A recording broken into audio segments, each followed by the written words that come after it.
Oke, selamat datang kembali di channel Junior Dev dengan saya Sofyan Setiawan.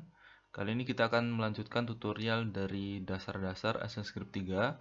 Sebelumnya kita sudah membahas di part 1 itu tentang variabel seperti ini, dan selanjutnya kita akan masih meneruskan tentang variabel tapi hanya sedikit saja, dan selanjutnya kita akan membahas tentang fungsi. Jadi contohnya di sini kita sudah membuat variabel integer.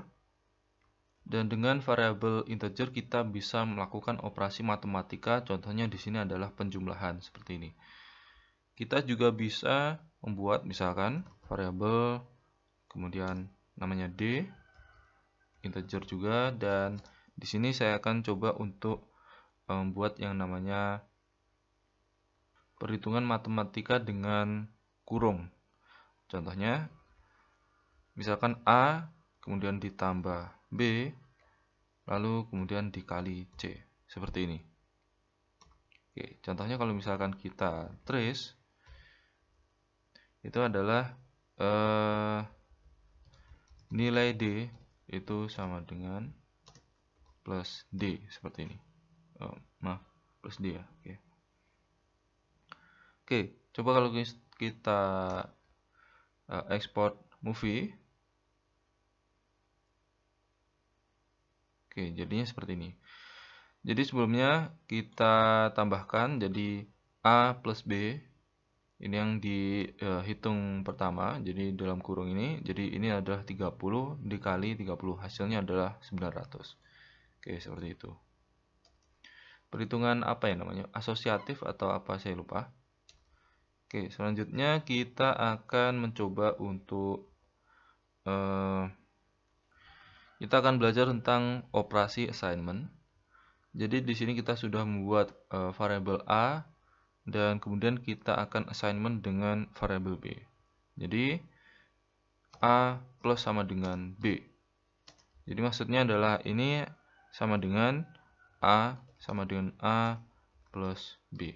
Contohnya seperti ini. Kalau misalkan kita buat ya statement seperti ini. Jadi A plus sama dengan B, ini adalah A assignment B. Jadi maksudnya adalah A plus B disimpan ke A. Maksudnya seperti itu. Jadi nilai ini dijumlah dengan ini dibalikan lagi ke A. Jadi hasilnya adalah kita bisa trace seperti ini. Nilai A jadi A seperti ini. Kita ekspor. Hasilnya adalah 30. Jadi sebelumnya kita untuk A ini adalah 10, dan kemudian B ketika dijumlahkan akan menghasilkan nilai 30 disimpan lagi ke A. Oke, seperti itu. Kita juga bisa melakukan seperti ini. A plus plus. Coba kalau kita trace ini, copy saja.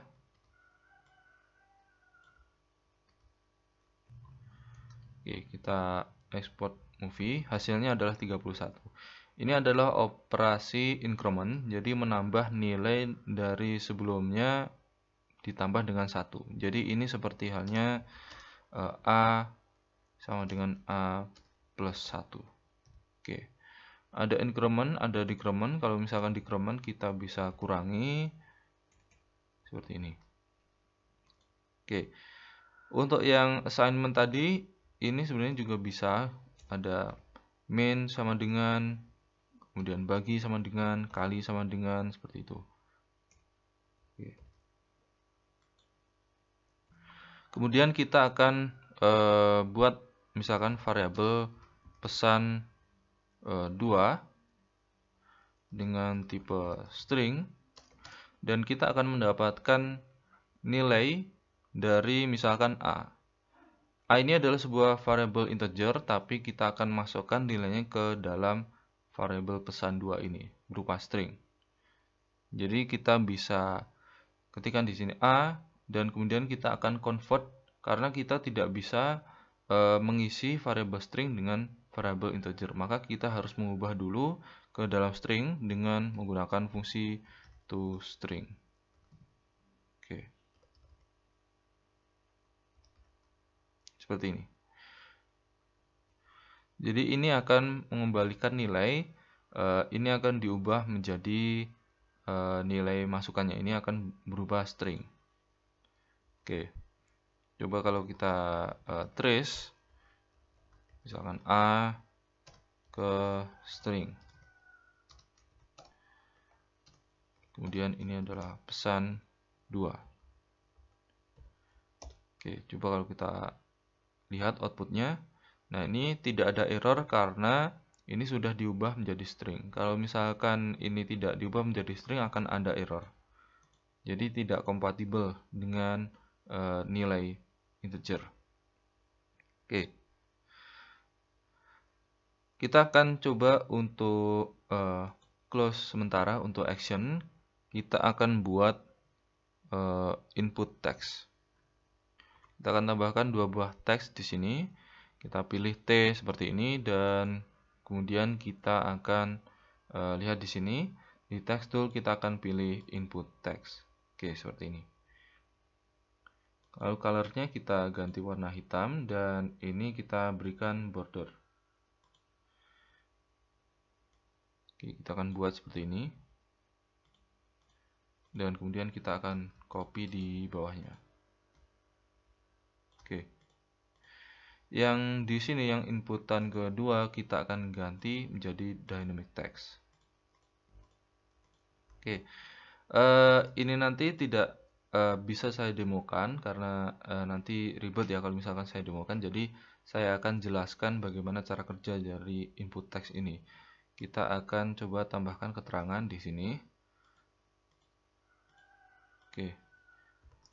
Input 1 dan ini untuk input 2. Oke. Kita akan memberi nama di instant name-nya. Ini adalah untuk input text 1 dan ini untuk input text 2. Oke, seperti ini. Jadi ini adalah input text dan yang di sini adalah dynamic text. Oke.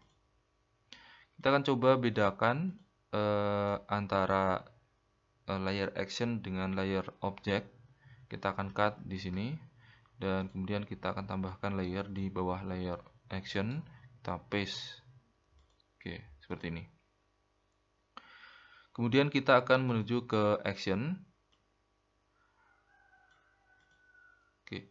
Di frame 1 tadi di sini kita akan nambahi sebuah variable, misalkan variable isi teks seperti ini dan berupa string.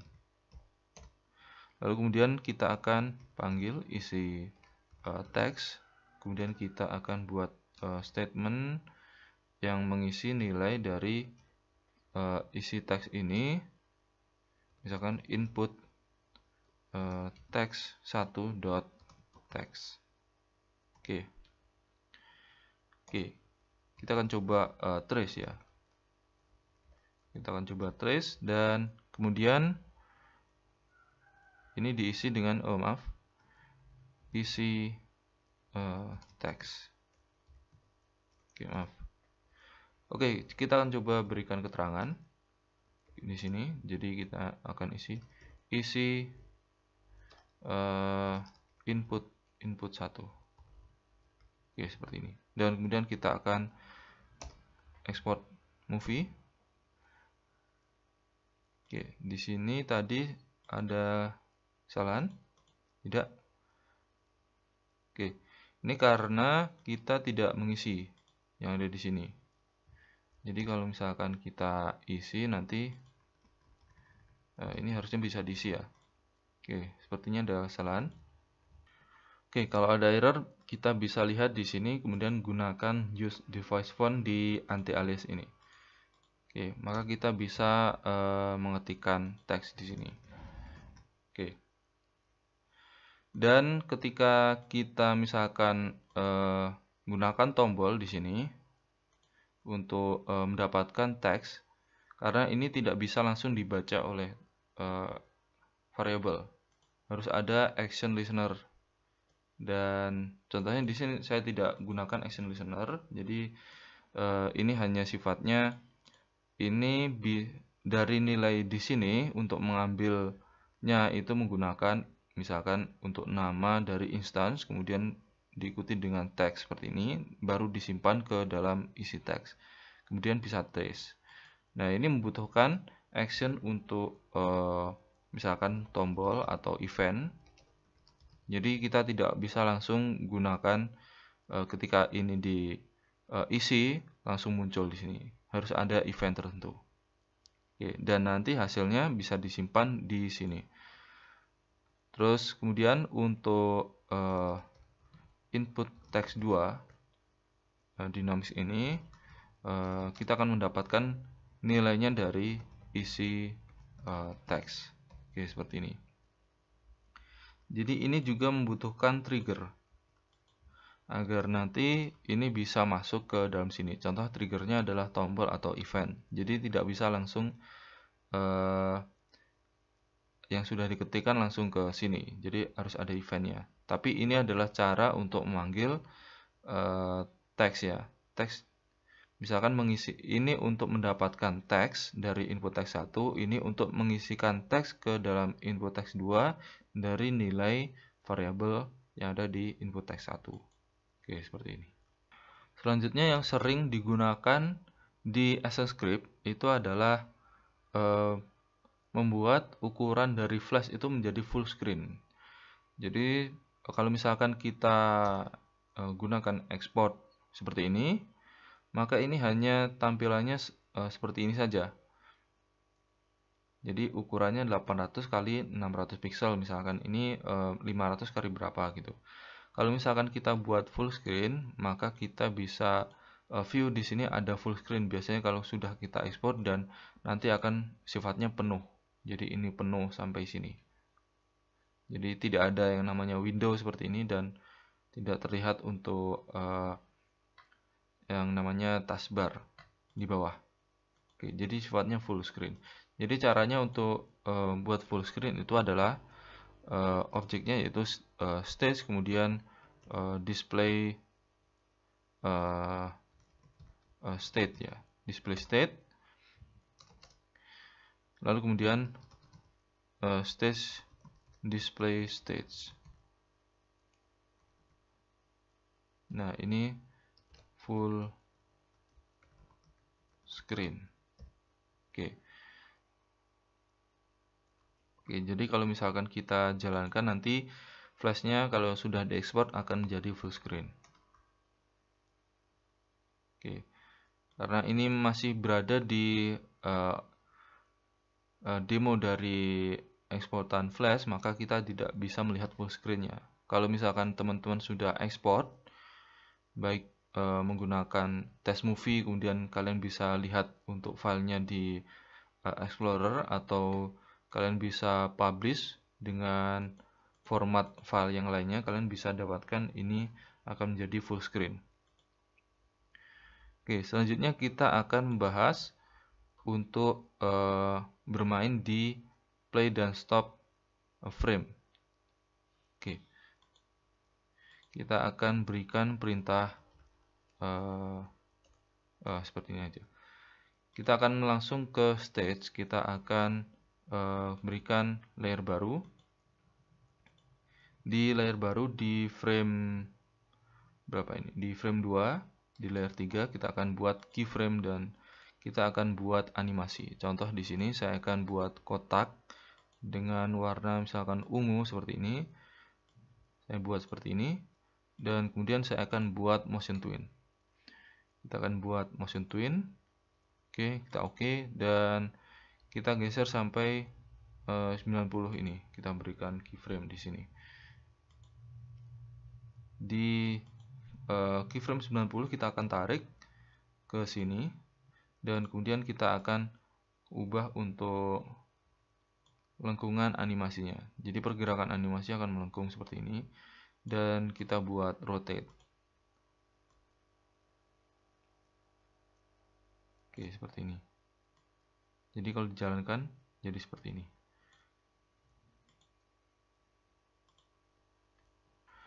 kalau misalkan ini langsung dijalankan, oke, kita akan coba. Nah, ini akan langsung output dan kemudian akan menjalankan animasinya. Dan ketika kembali, maka program akan mengisi lagi untuk outputnya. Oke, seperti ini. Akan terus seperti ini. Oke, ini karena kita tidak men-stop di frame 1. Kalau misalkan kita ingin menghentikan untuk alur dari timeline, kita stop di frame 1, maka kita berikan di sini adalah perintah untuk stop.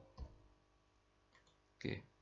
Maka ketika kita jalankan, walaupun timelinenya sangat banyak di sini, ada 90 frame yang sudah kita buat dan kita buat animasinya, tapi dia akan berhenti di frame 1 karena kita berikan tadi yaitu perintah stop.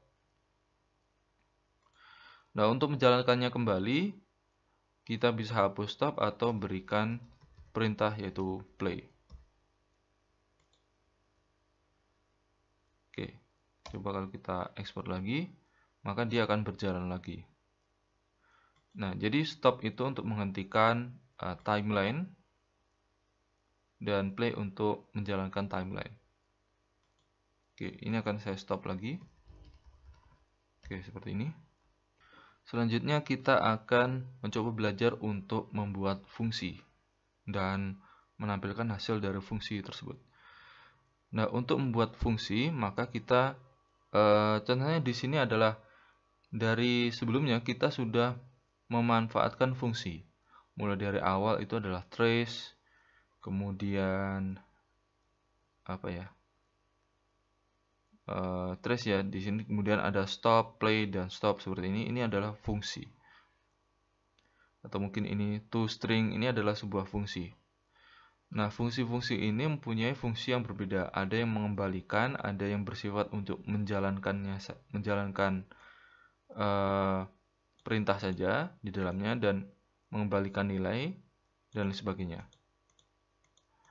Contoh di sini saya akan buat sebuah fungsi dengan keyword yaitu function. Oke, maka ini akan menjadi sebuah fungsi.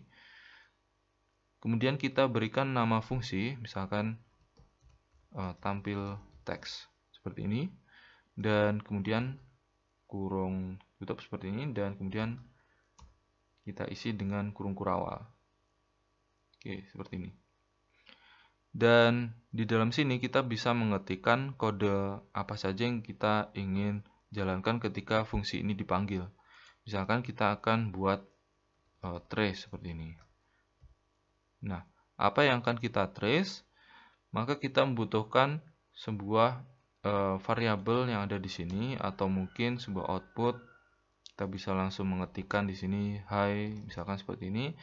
Kalau ingin tampilan output yang custom, kita bisa gunakan di sini sebuah parameter. Jadi dalam function kita bisa mengetikkan parameter. Parameter ini bersifat dinamis, jadi sesuai dengan yang dipanggil. Jadi kalau misalkan memanggil fungsi, kemudian kita bisa mengisi parameter semau kita. Nah, contohnya di sini adalah sebuah parameter bernama text dan berupa string. Oke.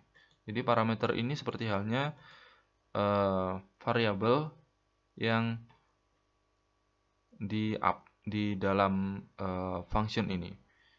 Nah, di sini kita bisa trace, misalkan dari variabel tersebut adalah text. Dan ketika kita memanggil fungsinya, tampil text, lalu kemudian kita isi dengan sebuah string. Misalkan di sini selamat datang. Oke. Kalau misalkan kita enter, maka hasilnya adalah output dari fungsi tersebut adalah menghasilkan selamat datang karena kita sudah trace. Kalau misalkan kita ingin berikan seperti ini, pesan misalkan, kalau kita Ctrl Enter, maka nanti akan hasilkan pesan, kemudian selamat datang. Oke, seperti ini. Oke, itu untuk dasar dari membuat fungsi. Lalu kemudian ada fungsi untuk menjalankan banyak perintah, misalkan seperti ini. Kita akan buat lagi fungsi, misalkan ini untuk fungsi penjumlahan. Oke, misalkan di sini saya akan berikan nilai 1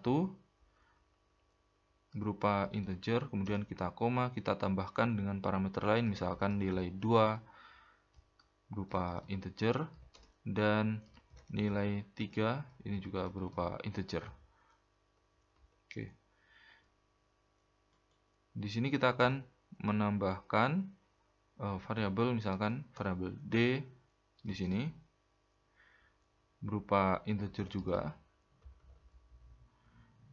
Oke, kemudian kita akan tambahkan, misalkan nilai 1, kemudian ditambah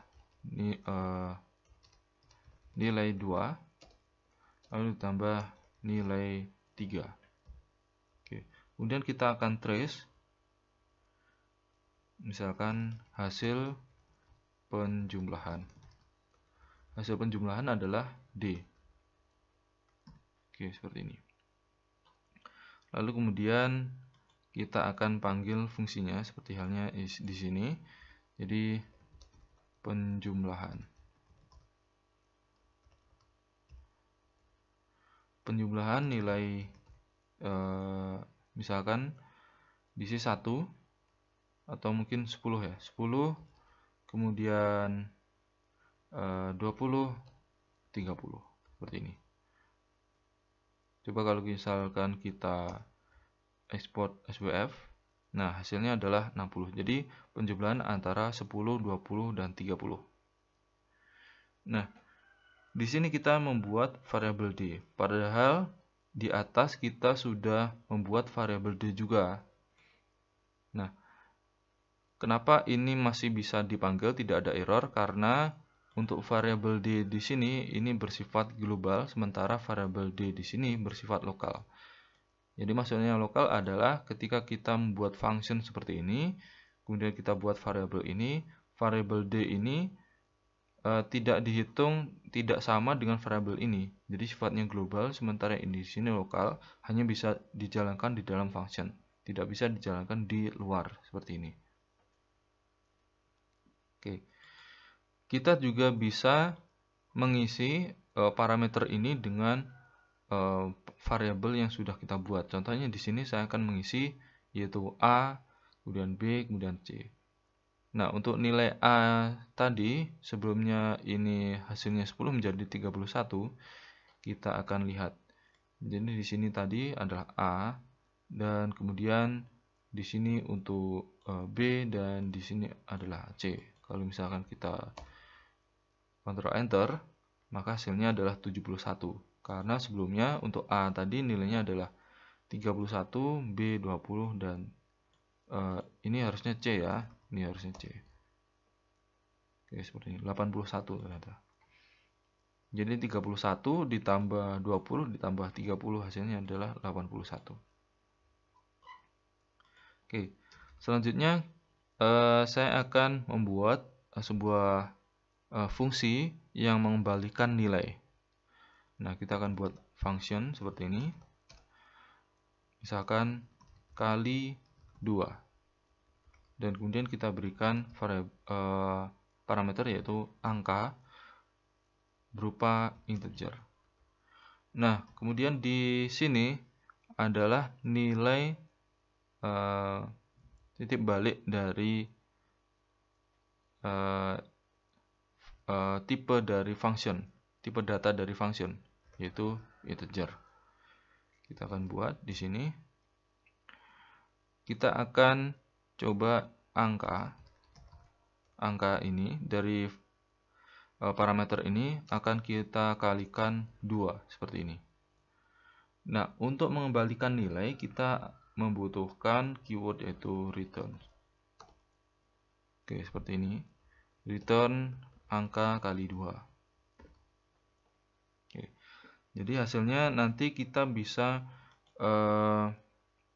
menampilkan di variabel. Jadi caranya adalah var sama dengan misalkan hasil kali, kita buat variabel seperti ini, hasil kali, dan berupa integer. Lalu kemudian kita akan memanggil function yaitu kali 2, kemudian kita akan mengisi apa yang dikali 2. Jadi contohnya kita akan mengisi 5. Oke, seperti ini. Kemudian kita trace hasilnya. Hasilnya adalah hasil kali seperti ini, dan kemudian kita berikan plus hasil kali. Oke. Jadi function ini adalah function untuk mereturn nilai titik balik menggunakan return, dan kemudian menggunakan tipe data dari function ini adalah integer. Nah, ini akan mengembalikan nilai dan bisa disimpan ke dalam variabel. Jadi contohnya ini adalah variabel hasil kali integer, dan kita akan mendapat nilai yaitu 10 karena fungsi ini dikali 2 ya. Jadi parameternya adalah 5 dikali 2 adalah 10. Kemudian kita trace. Kalau misalkan kita Ctrl Enter, nah hasilnya seperti ini. Hasil kali adalah 10. Selanjutnya kita akan belajar tentang variabel global dan variabel lokal.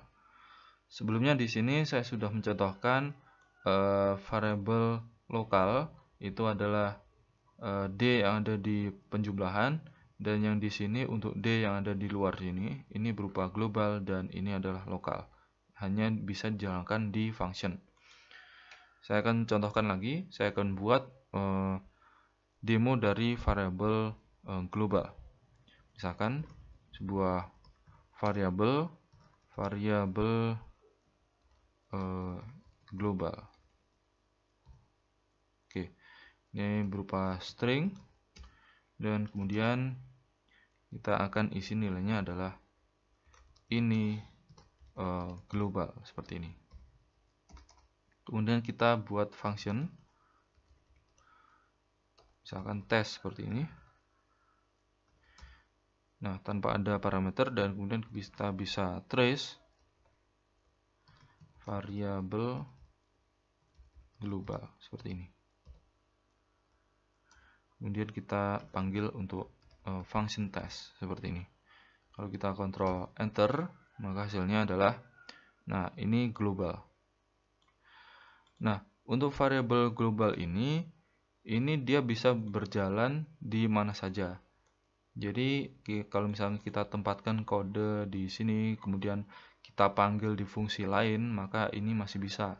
Sampai fungsi misalkan function yang bertingkat-tingkat itu masih bisa. Jadi menggunakan variabel global. Ini adalah global. Contoh lagi untuk variabel lokal. Kita akan buat function, misalkan test2 seperti ini. Dan kemudian kita akan buat di dalamnya ini adalah variabel lokal. Jadi sebelumnya global, ini adalah lokal, dan tipenya yaitu string. Oke. Dan ini sifatnya adalah ini lokal seperti ini. Lalu kemudian kita akan coba untuk misalkan panggil untuk test2. Oke. Di test2 ini sudah ada yang namanya variabel lokal. Tapi coba kalau misalkan kita trace untuk variabel lokalnya. Oke, seperti ini. Kalau kita ekspor, maka hanya ada yang namanya pesan error seperti ini. Oke. Ada pesan error yaitu access of undefined property variable lokal. Karena ini hanya bisa dijalankan di dalam function. Ketika kita jalankan di luar function, maka ini tidak bisa diakses. Oke, ini hanya berlaku di dalam function. Contoh ini adalah penggunaan dari variable global. Kalau variable global ini bisa dijalankan di luar maupun di dalam function, karena sebelumnya kita sudah membuat variabelnya itu di luar, jadi bisa dijalankan di hampir semua lini. Kalau misalkan untuk variabel lokal, kalau misalkan ini saya buat di dalam function, maka ini hanya bisa berjalan dalam function ini saja, tanpa bisa diakses di luar function. Nah, itu tadi untuk tutorial untuk lanjutan dari variable dan function. Nah, selanjutnya kita akan buat untuk ActionScript lain, dasar-dasar ActionScript di part 3. Jadi kita akan membahas tentang tombol, kemudian movie clip, manipulasi movie clip, dan kemudian kita akan belajar tentang if, else, dan posisi dari movie clip. Oke, sekian untuk part 2 dari tutorial. Oke, jangan lupa ini karena tadi error, kita komen. Oke, seperti ini.